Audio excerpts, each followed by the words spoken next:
Saudações dermatológicas, meu nome é Tiago Gondim, eu sou médico dermatologista, mestre em patologia e coordeno as pós-graduações de dermatologia do Colégio Brasileiro de Medicina e Saúde.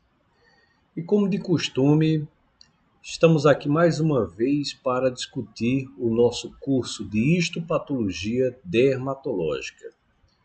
Hoje estamos na aula número 18 e lembrando que seguimos o livro Atlas Manual de Histopatologia da Pele de Liver. Então vamos à nossa aula 18, que fala sobre as dermatites perivasculares superficiais, agora com ênfase em neutrófilos. Então nós temos como principal protótipo da patologia a erisipela. Então a erisipela ela provoca uma dermatite perivascular superficial com neutrófilos. Então vamos a algumas características da erisipela. Ela é uma celulite superficial aguda, e nós veremos isso no nível histológico, causada pelo Streptococcus do grupo A,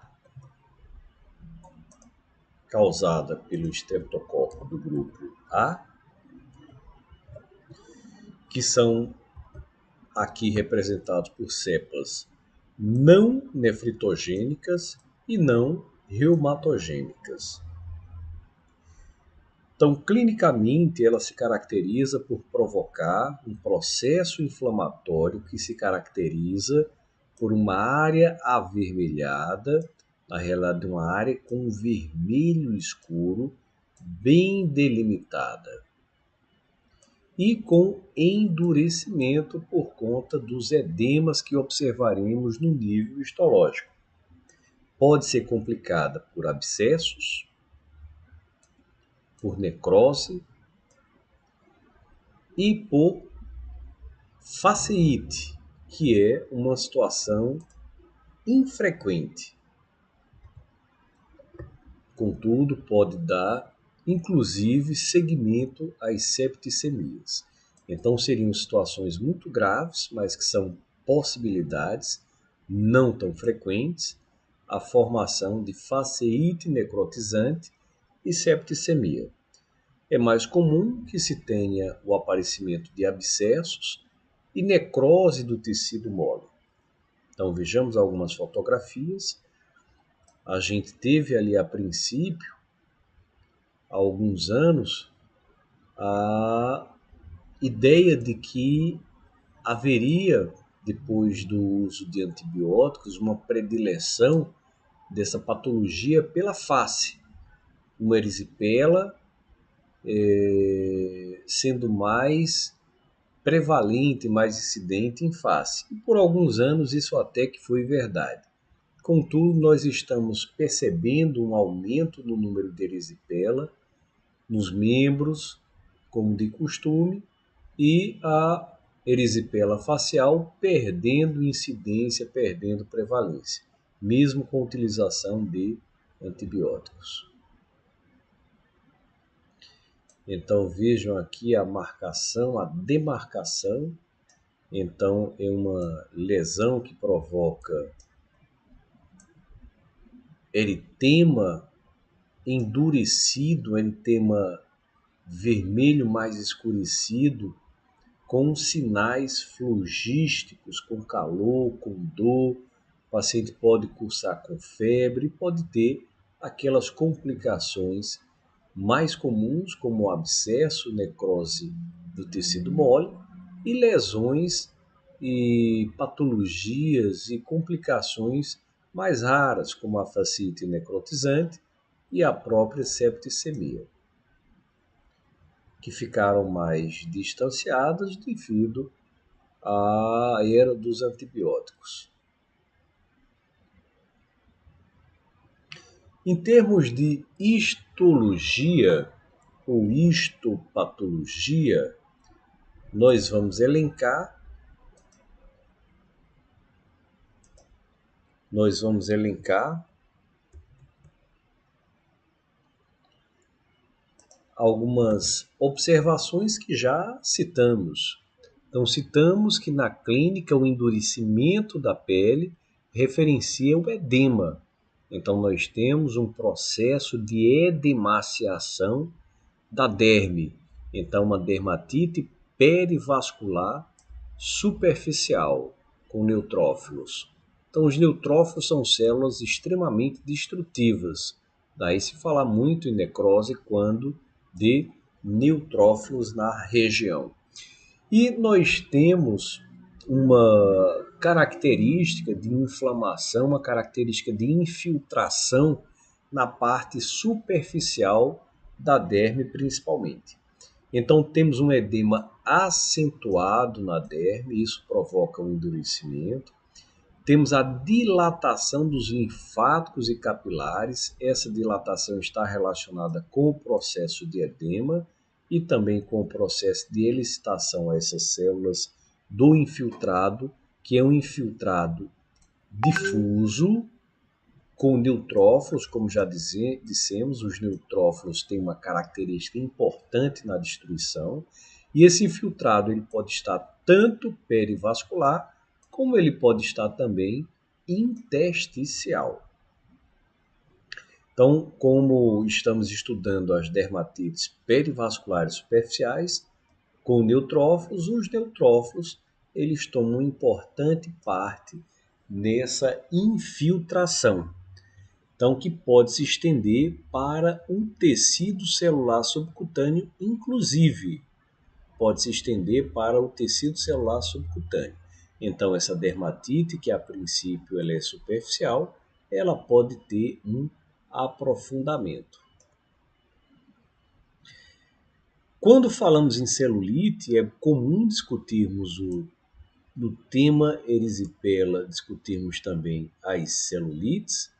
Nós caracterizamos essa palavra, né, essa patologia, como sendo constituída por um infiltrado frouxo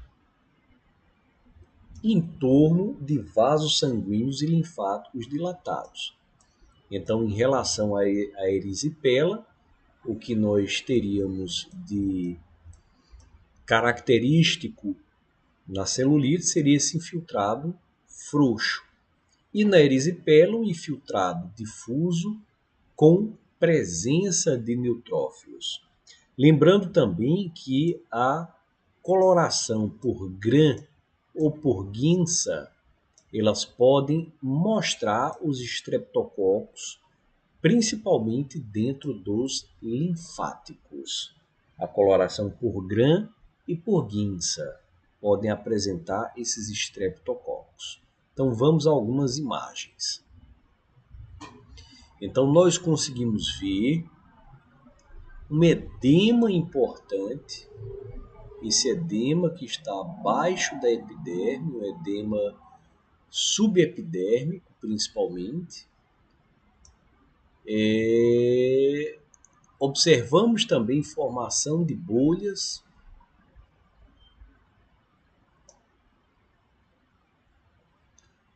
e um infiltrado importante, principalmente na parte superficial da derme.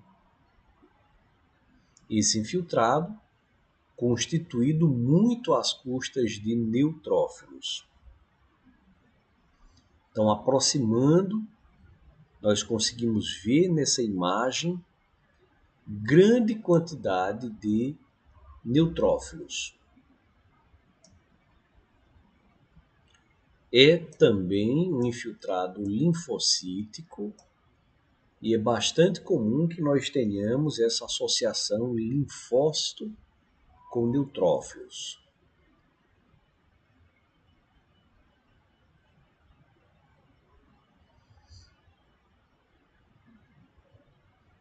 A mesma fotografia, numa visão mais panorâmica, apresentando esse edema vasto, a dilatação dos vasos.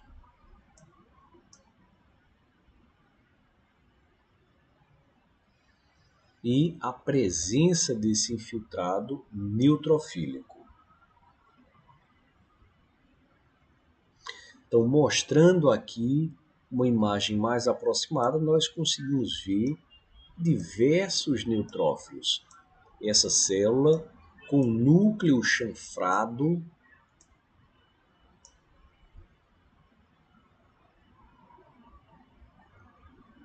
conseguimos também ver hemácias, extravasamento de células do sangue, que dessa coloração avermelhada, e diversos neutrófilos, muitos neutrófilos no infiltrado inflamatório. Na fotografia aqui aproximada, conseguimos ver neutrófilos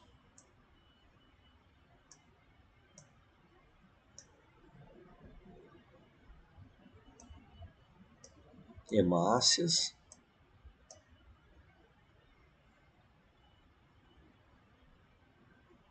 aqui parece ser um plasmócito. Então, bastante edema e uma dilatação dos vasos.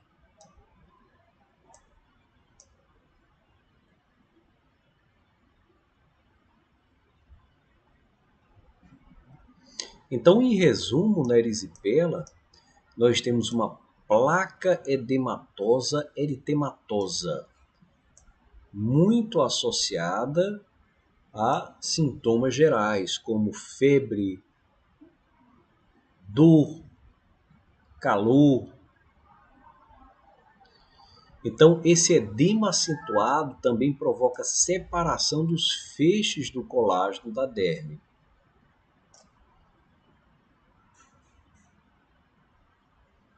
Nós conseguimos ver que esses feixes colagênicos eosinófilos estão separados.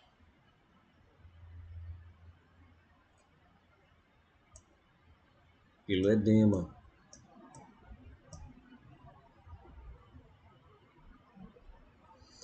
O edema ele é dérmico, tanto papilar e reticular, à medida que o processo vai se agravando. O infiltrado de linfócitos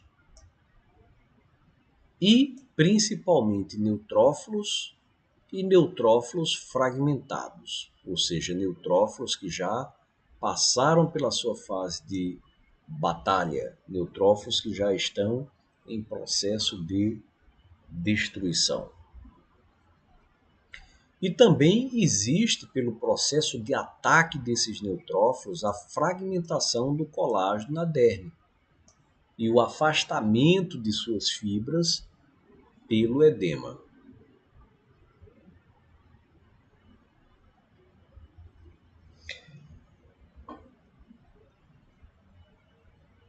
Saímos agora das dermatites perivasculares com células neutrofílicas e vamos para as dermatites perivasculares com células plasmáticas. E o seu protótipo é exatamente a sífilis secundária, uma patologia onde a sua infiltração tem participação de células plasmocitárias. Então, só fazendo aqui uma recapitulação sobre a sífilis.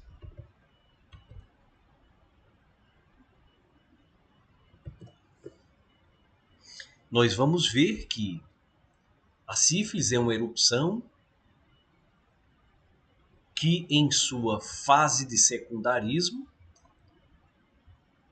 é generalizada,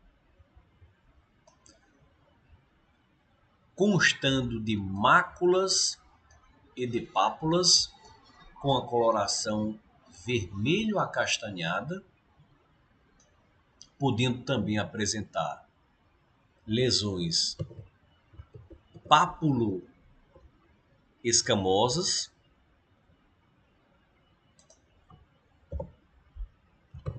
e, raramente, a formação de pústulas. Então, lesões maculares, lesões papulosas, lesões papulo-escamosas e raramente a formação de pústulas. As lesões elas podem estar baseadas nos folículos, elas podem ser anulares e serpiginosas, ou seja, então podem ser foliculares, anulares e serpiginosas, o que chamamos de sífilide.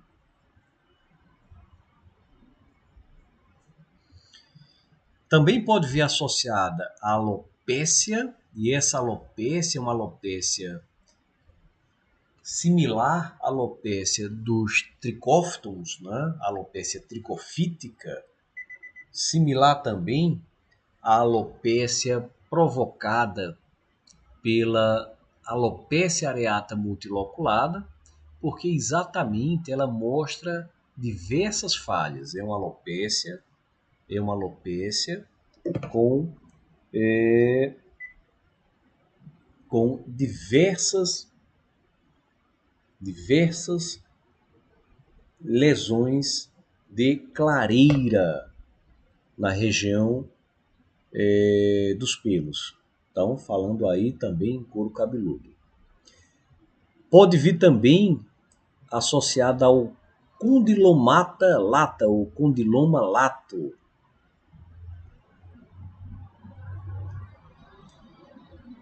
Então, esse condiloma pode se apresentar por lesões papulares largas, então, como uma placa, elevadas, cinzentas, confluentes. Então, na realidade, formam áreas como placas. Isso nas áreas anogenitais e por conta da hidratação. Então faz pápulas também palmoplantares, pápulas palmoplantares hiperceratóticas, com depressão chamadas sífilis corneae.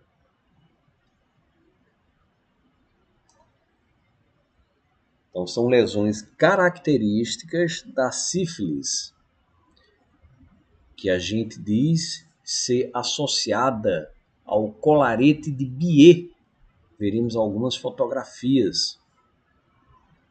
A sífilis também pode provocar no secundarismo a luz maligna, a sífilis maligna, com casos graves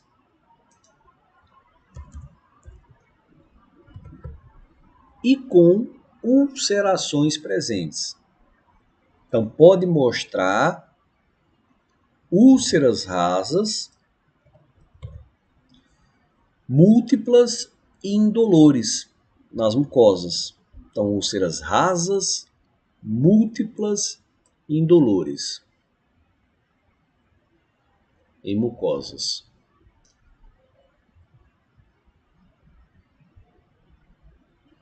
Então, aqui nós temos as sífilides, pápulas eritematosas generalizadas. E aqui nós temos essa descamação na mão que a gente chama de colarete de Biot, na sífilide.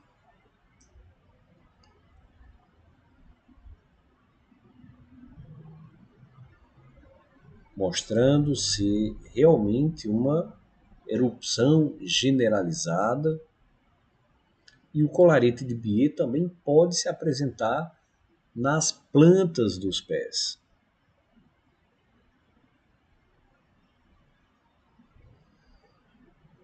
Então, nesse momento, nesse secundarismo, o paciente pode ter sintomas gerais, como febre, dores articulares, adinamia.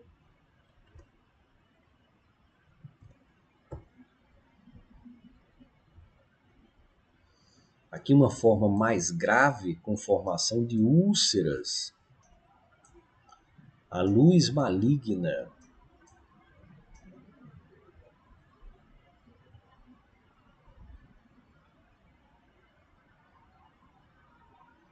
Formação de úlceras.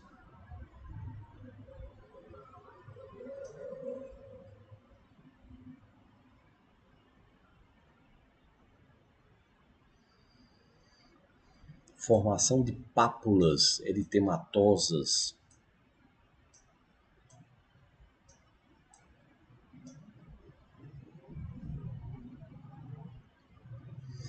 Então, em termos de histologia, nós temos proliferação de células endoteliais, isso é importante, associado a edema, e infiltrado, que esse infiltrado ele é predominantemente perivascular, daí temos uma dermatite perivascular superficial, com células linfóides e células plasmáticas.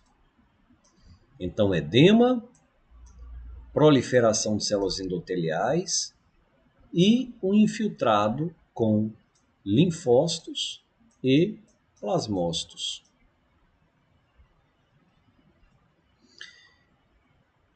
Isso pode acontecer na sífilis secundária tardiamente ou também na sífilis terciária, com infiltrados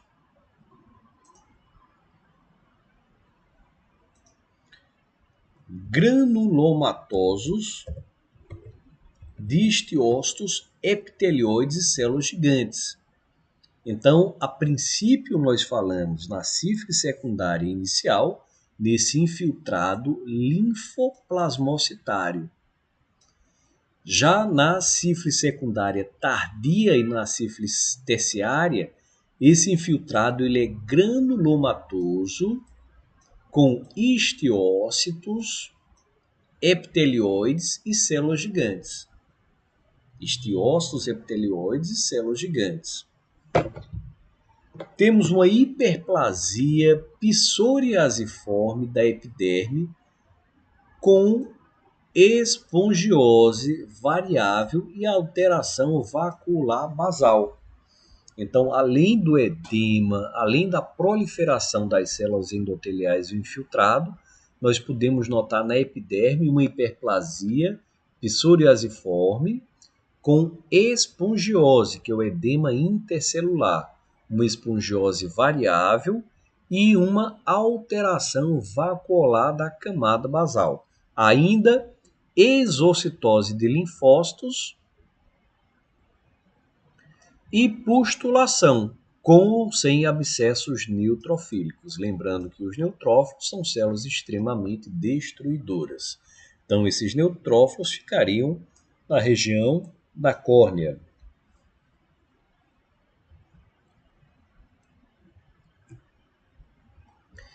Os queratinócitos, ou seja, a epiderme, podem ter tipos necróticos esparsos.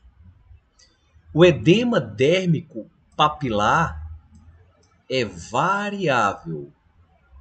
Edema dérmico papilar é variável. E o infiltrado perivascular e o perianexial mostra células plasmáticas. Esse infiltrado ele pode ser predominantemente em linfócitos,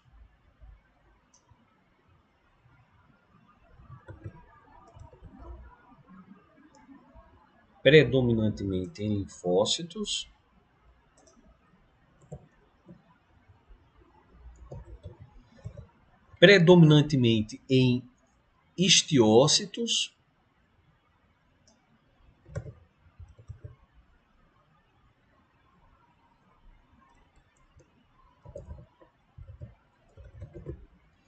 pode ser predominantemente linfohistiocítico.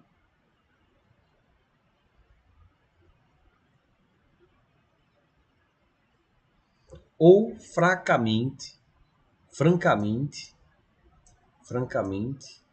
granulomatoso. Então, esse infiltrado perivascular e o perianexial, além das células plasmáticas, podem ter predominância de linfócitos, histiócitos ou linfo histiocitário, ou pode ser francamente granulomatoso. Esse infiltrado está mais na derme papilar, mas ele se estende para a derme reticular por agregados perivasculares frouxos. Então, falamos que nós temos uma proliferação de células endoteliais e ainda um edema endotelial e um edema mural. Pela coloração pela prata, em 1/3 dos casos consigo ver as espiroquetas, o treponema pallidum. O condiloma, chamado condilomata lata, ele apresenta hiperplasia epitelial com microabscessos intraepiteliais mais floridos. Lembrar que os microabscessos são muito permeados por neutrófilos. Então, microabscessos intraepiteliais.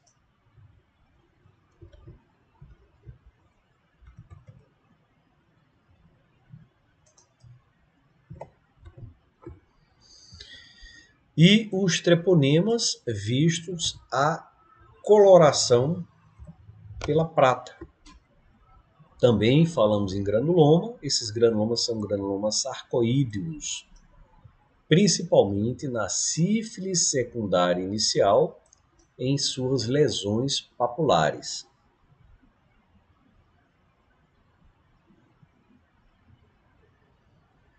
Então, nós conseguimos ver um infiltrado inflamatório.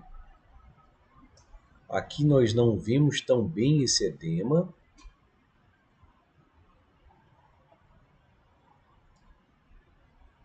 Aqui observamos o microabscesso.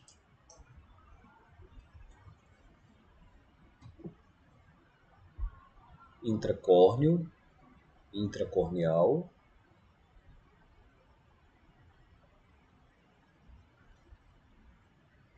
Observamos aqui infiltrados perianexiais, perivasculares, um edema variável, um edema afastando aqui as fibras do colágeno, mas vimos um infiltrado até com características liquenoides.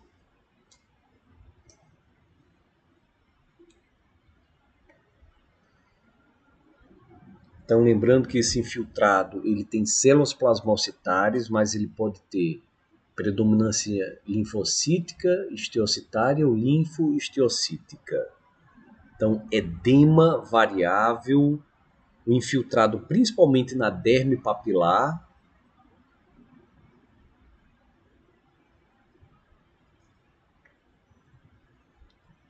Aproximando, nós vamos ver as células plasmocitárias. Ainda aqui o edema observável aqui, afastando as fibras, o infiltrado perianexial, perivascular.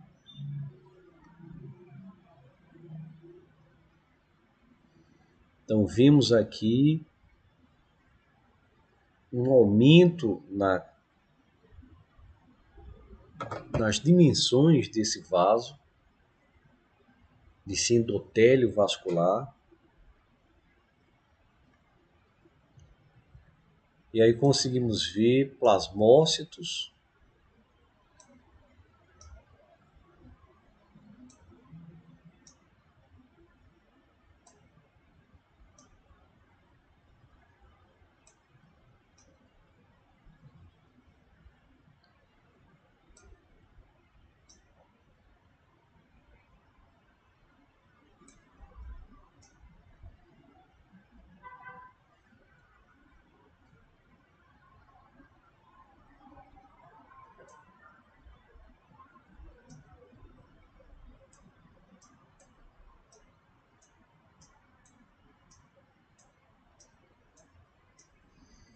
Então é um infiltrado plasmocitário.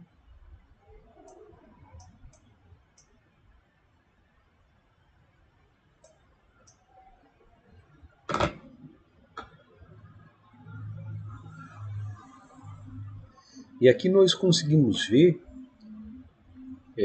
uma reação de anticorpo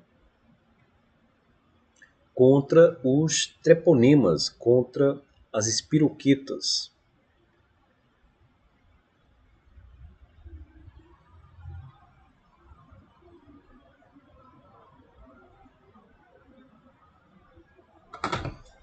Então, em resumo, nós temos que pode haver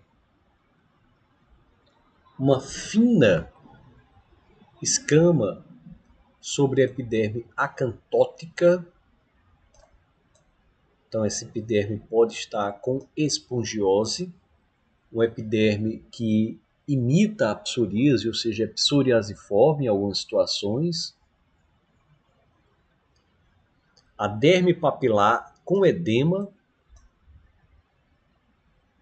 coleção densa de células em torno de vasos dérmicos e um infiltrado inflamatório na derme por células plasmocitárias, linfócitos e histiócitos, podendo haver predominância de linfócitos e histiócitos ou linfohistiocitária.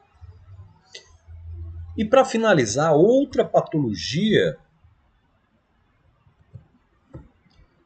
que também tem características de infiltração plasmocitária é o sarcoma de Kaposi ou Kaposi, caracteristicamente sendo conhecido por ser uma neoplasia muito associada, pelo menos em termos de pensamento, né, ao HIV, a AIDS, a síndrome da imunodeficiência aguda, adquirida.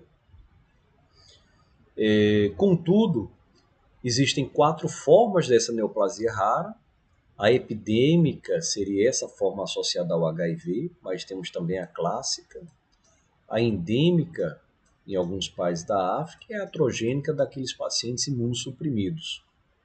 Essas formas, elas têm evoluções diferentes, sendo o sarcoma de Kaposi um tumor endotelial multicêntrico, de baixo grau de malignidade, mas que em algumas situações pode sim trazer repercussões graves como disseminação da patologia. Era conhecida por ser uma patologia rara até o início da epidemia do HIV, então que tornou a patologia mais conhecida e, inclusive, com essa carga de associação ao HIV.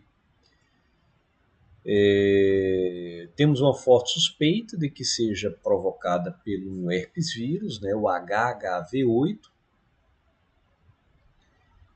mas também o HIV e forte relação com processos inflamatórios onde há liberação de citocinas.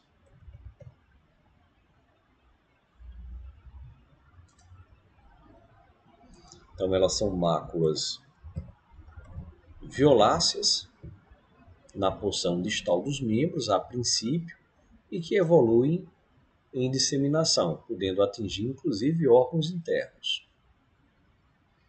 Então aqui nós temos pápulas e placas eritemato-vinhosas,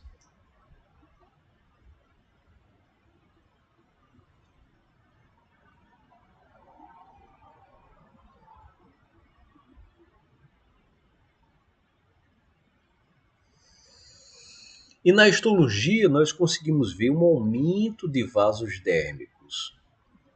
Esse aumento considerado a princípio discreto, com pouca atipia endotelial e deposição de hemosiderina ao redor dos vasos, o que provoca aquela característica coloração.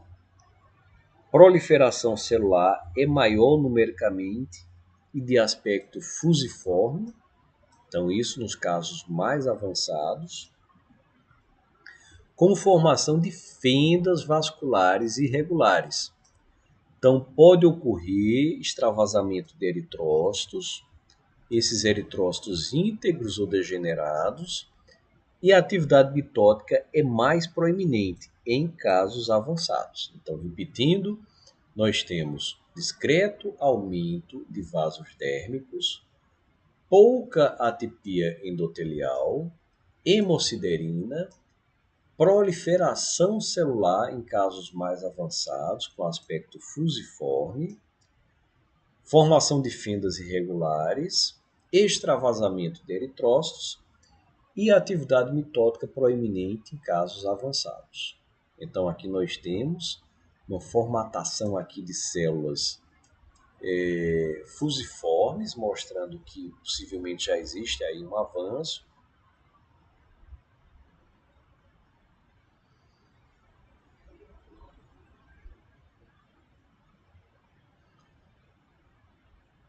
Vamos vendo aí essa irregularidade dos vasos.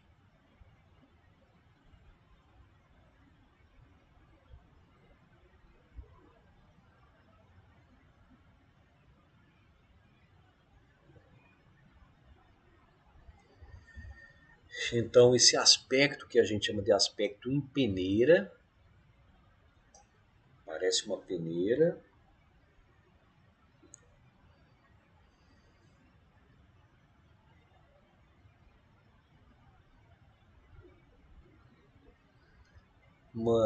A princípio, uma discreta atipia da morfologia dos núcleos celulares.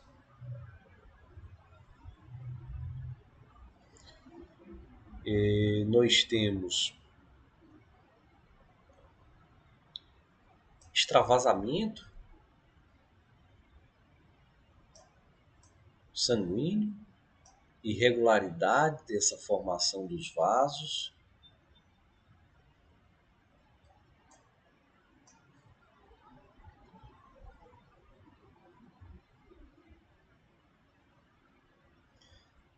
Temos aqui um infiltrado inflamatório, contudo não é um infiltrado tão potente como nas outras patologias. É um infiltrado linfoplasmocitário. Então nós conseguimos ver aqui linfócitos e diversos plasmócitos. Essa célula parece um cometazinho, mas um pouquinho mais eosinofílica. E diversos linfócitos também podem ser vistos. E a irregularidade desses vasos. Aqui células fusiformes e células sanguíneas em vasos irregulares.